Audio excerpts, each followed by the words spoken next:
නමස්කාරය කියන්නේ.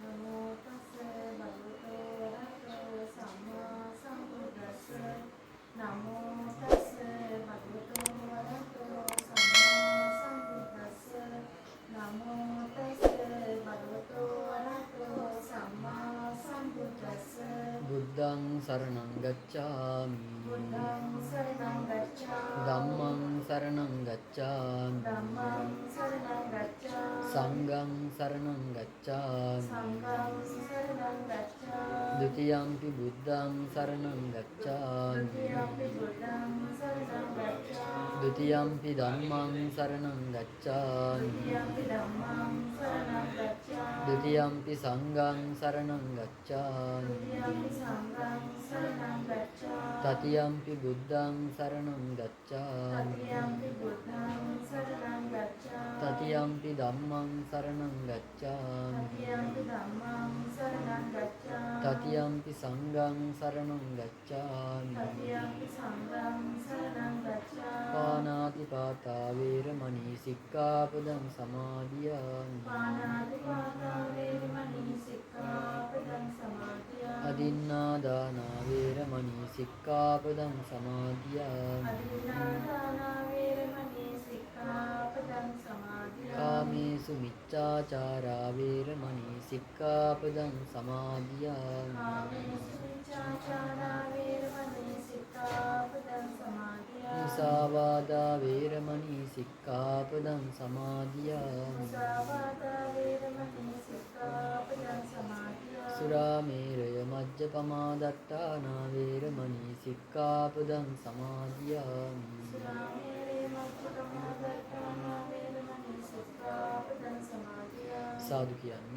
සාදු. අපි හැමදෙනා සමග එකට සම්බුද්ධ පූජාව පවත්වමු.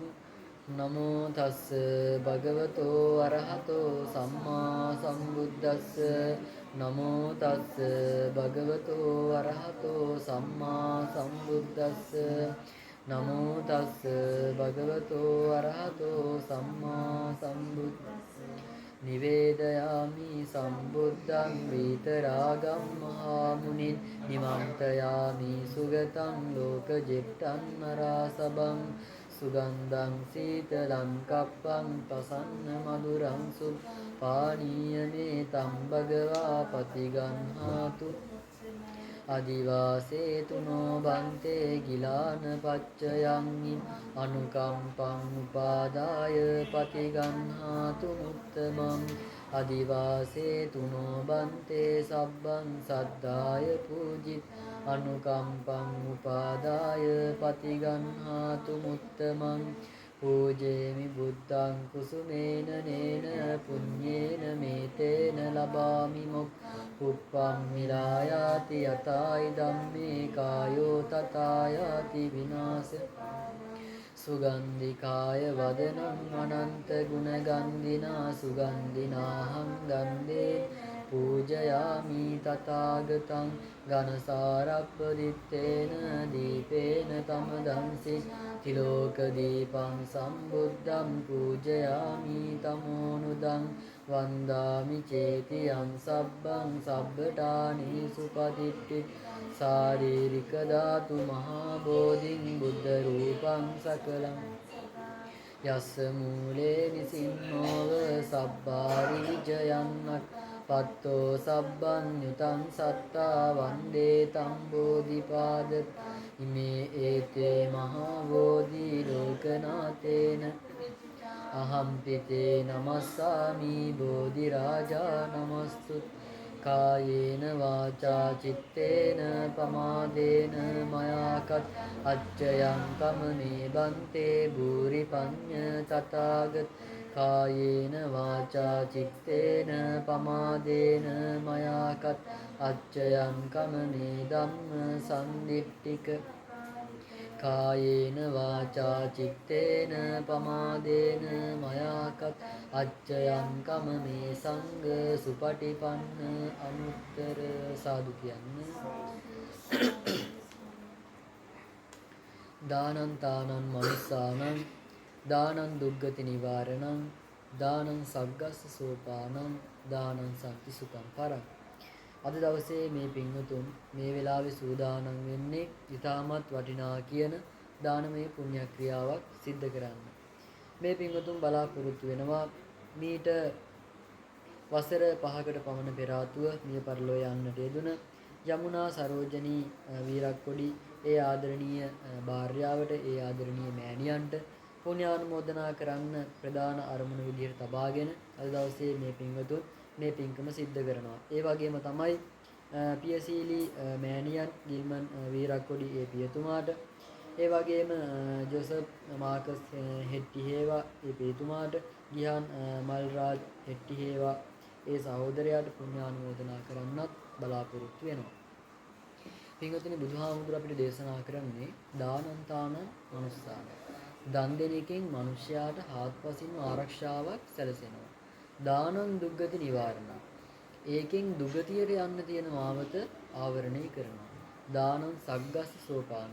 දන් දෙනවා කියන්නේ හරියට ස්වර්ගයට බැඳපු ඉනිමගක් හා සමානයි කියලා බුදුහාමුදුර දේශනා කරන්නේ. අපිට දානයේ ආනිසංස ගැන බුදුහාමුදුර දේශනා කරපු සූත්‍රයක් තමයි දක්ඛිනායි බංග සූත්‍රය. මේ සූත්‍රය තුල උන්වහන්සේ පැහැදිලි කරනවා දන් දෙන මිනිසයාට ලැබෙන්නේ මොන වගේ ආනිසංසද? උදාහරණයක් විදිහට අපි එක සතෙක්ට එක කැම වේලක් දුන්නොත් ඒකේ ආනිසංස ආත්ම 100ක් යනකම් ලැබෙනවා කියලා බුදුහාමුදුරු දේශනා කරනවා. ඒ නිසා තමයි අපි කැම ටිකක් කාලා ඉතුරු වෙන ඉඳුල් වතුර ටික පාවිච්චි කරන්න ඕන කොහොමද? මේ ඉඳුල් වතුර ටිකත් සතෙක්ට ආහාරයක් වගේ හිතලා. එහෙම හිතලා ඉඳුල් වතුර ටිකක් විසි කරත් ඒකේ ආනිසංස ආත්ම 100ක් යනකම් ලැබෙනවා කියලා බුදුහාමුදුරු දේශනා කරනවා. පින්වතුන් කල්පනා කරන්නකෝ. ඒ වගේ සුළු දෙයකින් පවා ඒ තරම් ආනිසංසයක් ලැබෙනවා නම් අද දවසේ මේ පින්වතුන් මේ දෙන දානේ ආනිසංස මේ පින්වතුන්ට ආත්ම කීයක් යනකම් නම් විපාක විදිහට ලැබෙයිද? තවත් විදිහකට කල්පනා කරපුවාම අද දවසේ මේ පින්වතුන් කරන්නේ බුද්ධ උපස්ථානය. බුදුහාමුදුරු දේශනා කරන්නේ යෝගිලානම් උපට්ඨේ සෝමං උපට්ඨේ. අපිට පුළුවන් නම් ලෙඩ වෙච්ච රෝගී වෙච්ච කෙනෙක්ට උදව්වක් උපකාරයක් කරන්න ආහාර පාන වලින් හරි බෙහෙත් ඖෂධ වලින් හරි අපිට පුළුවන් විදිහකට උදව්වක් උපකාරයක් කරන්න පුළුවන් නම් ඒ කරන උදව් උපකාරය බුදුහාමුදුරන් කරපු උපස්ථානයක හා සමානයි කියලා බුදුහාමුදුරු දේශනා කරා. මේකතුන් අද දවසේ මේ දාණය දෙන්නේ කාටද එතකොට? නිරෝගීමත් පිරිසකට නෙමෙයිනේ. මේ විහාරස්ථාන නතර වෙලා නේවාසික ප්‍රතිකාර ලබන ලෙඩ වෙලා ඉන්න රෝගී වෙලා ඉන්න පිරිසකට තමයි මේ පින්වතුන් අද දවසේ මේ දාණය දෙන්නේ. එහෙනම් මේ පින්වතුන්ත් මේ දාණය තුලින් බුදු කෙනෙක් උපස්ථාන කළා හා සමානව ආනිසංසයකුත් ලබා ගන්නවා. අපිට බුදුහාමුදුරු දේශනා කරන්නේ චිත්තං පුනාතීති පුඤ්ඤං හදයන් පුනාතීති පුඤ්ඤං. අපිට පුළුවන් නම් අපි ගාව තියෙන දේ තවත් කාට හරි දීලා හිතේ සතුටක් පැහැදීමක් ඇති කරගන්න බුදුහාමුදුරුවෝ පිණි කියලා දේශනා කරේ ඒකට. දැන් මේ වෙලාවේ මේ පිංගුතුන්ගේ සිතේ යම්කි සතුටක් ඇතිනේ මේ ගැන. මොකද පිංගුතුන් දන්නවනේ අද දවසේ කරන්නේ ඊටාම සත්පුරුෂ ක්‍රියාවක් කියලා. එහෙනම් මේ මොහොතේ මේ පිංගුතුන්ගේ සිතේ හටගෙන තියෙන ඒ පැහැදීමට සතුටට තමයි බුදුහාමුදුරුවෝ පිණි කියලා දේශනා කරේ. අපිට දානේ ආනිසංස ගැන බුදුහාමුදුරුවෝ දේශනා කරන්නේ කොහොමද? උන්වහන්සේ දේශනා කරනවා අන්නදෝ බලදෝ හෝති. අපි මේ විදිහට ආහාර පාන දන් දුන්නාම අපිට මොනවද ලැබෙන්නේ? බුදුහාමුදුරුවෝ දේශනා කරන්නේ අන්නදෝ බලදෝ හෝති. අපි මේ උපදින සංසාරයේ ආත්මයන් වල හොඳට කායික ශක්තියක් ඇති උප්පත්තියක් ලබන්න හේතුවක් වෙනවා ආහාර පාන දන් දෙන එක. වත්තදෝ හෝති වන්නදෝ. එතකොට වස්ත්‍ර, රෙදිපිලි වගේ දේවල් දුන්නොත් අපිට මොනවද ලැබෙන්නේ? බුදුහාමුදුරුවෝ දේශනා කරන්නේ වත්තදෝ හෝති වන්නදෝ වර්ණය ලැබෙනවා. අපි මේ උපදින සංසාරයේ ආත්මයන් වල දෙවියන් අතර ඉපදුනත් මිනිස්යන් අතර ඉපදුනත් ඒ හැමෝටම වඩා ප්‍රියමනාප විදිහට උප්පත්තියක් ලබන්න හේතුවක් වෙනවා වස්ත්‍ර පරිත්‍යාග කරන එක. යානදෝ සුඛදෝ යානවා. සෙරෙප්පු වගේ දේවල් දුන්නොත් අපිට මොනවද ලැබෙන්නේ? බුදුහාමුදුරුවෝ දේශනා කරන්නේ යානදෝ සුඛදෝ. අපි මේ උපදින සංසාරයේ ආත්මයන් වල සැපේ ලැබෙනවා. දීපදෝ හොත චක්කුදෝ. අපිට පුළුවන් නම් තවත් කෙනෙක්ගේ නුවණක් පාදන්න උදව් කරන්න පොත්පත් දීලා හරි ධර්ම දානයක් දීලා හරි ඒකෙන් ලැබෙන ආනිසංසය තමයි අපිත් මේ සංසාරේ පුදින ආත්මයන් වල ප්‍රඥාවන්ත මනුෂ්‍යයන් විදිහට උප්පත්තියක් ලබන්න හේතුවක් වෙනවා. පින්වතුන් කල්පනා කරන්නේ නම් දන් දෙනවා කියන්නේ මේ වගේ ආනිසංස සමුදායක් ලැබෙන පින්කම. අද දවසේ මේ පින්වතුනුත් කරන්නේ ඒ වගේ ආනිසංස සමුදායක් ලැබෙන දානමය පුණ්‍ය ක්‍රියාවක්. මේ පින්වතුන් බලාපොරොත්තු වෙනවා මීට වසර 5කට පමණ පෙර ආතුව මිය පරලොව යන්නට යෙදුන යමුනා සරෝජනී වීරක්කොඩි ඒ ආදරණීය මහත්මියට ඒ බිරිඳට ඒ මාතාවට පුණ්‍යානුමෝදනා කරන්න බලාපොරොත්තු වෙනවා. ඒ සඳහා සිරාන් රන්මාල් ඒ මහත්මයා ඒ වගේම දිල්ෂාන් ශානගේ පුතා ඇතුළු පිරිස විසින් තමයි අද දවසේ මේ පින්කම සිද්ධ කරන්නේ. ඒ වගේම තමයි බලාපොරොත්තු වෙනවා පියසීලි මේ මෑණියන්ට ගිල්මන් වීරක්කොඩියේ පියතුමාට ජොසප් මාකස් හෙට්ටිහේවා පියතුමාට ගිහාන් මල්රාජ් හෙට්ටිහේවා ඒ සහෝදරයටත් පුණ්‍ය අනුමෝදනා කරන්න බලාපොරොත්තු වෙනවා. එහෙනම් කල්පනා කරන්න මේ පින්වතුන් මේ මොහොතේ ඒක රාශී කරගත්ත මේ පුණ්‍ය සම්පත්තිය මේ නම් සඳහන් කරපු සියලුම දෙනාට අපි අනුමෝදන් කරමු. අනුමෝදන් වේවා. ඒ අයගේ භවගාමී ජීවිත සාර්ථක වේවා. දුක් ස්ථාන වල ඉපද සිටිනන් ඒ දුකෙන් අත මිදේවා. සැපවත් ස්ථාන වල ඉපද සිටිනන් ඒ සැප තව තවත් වර්ධනය වේවා. අවසන උතුම් වූ නිවනින් සැනසේවා කියන අදහසින් ඉදම් මේ ඥාතිනන් හෝතු කියන ගාථාව කියලා පින් අනුමෝදන් කරන්න.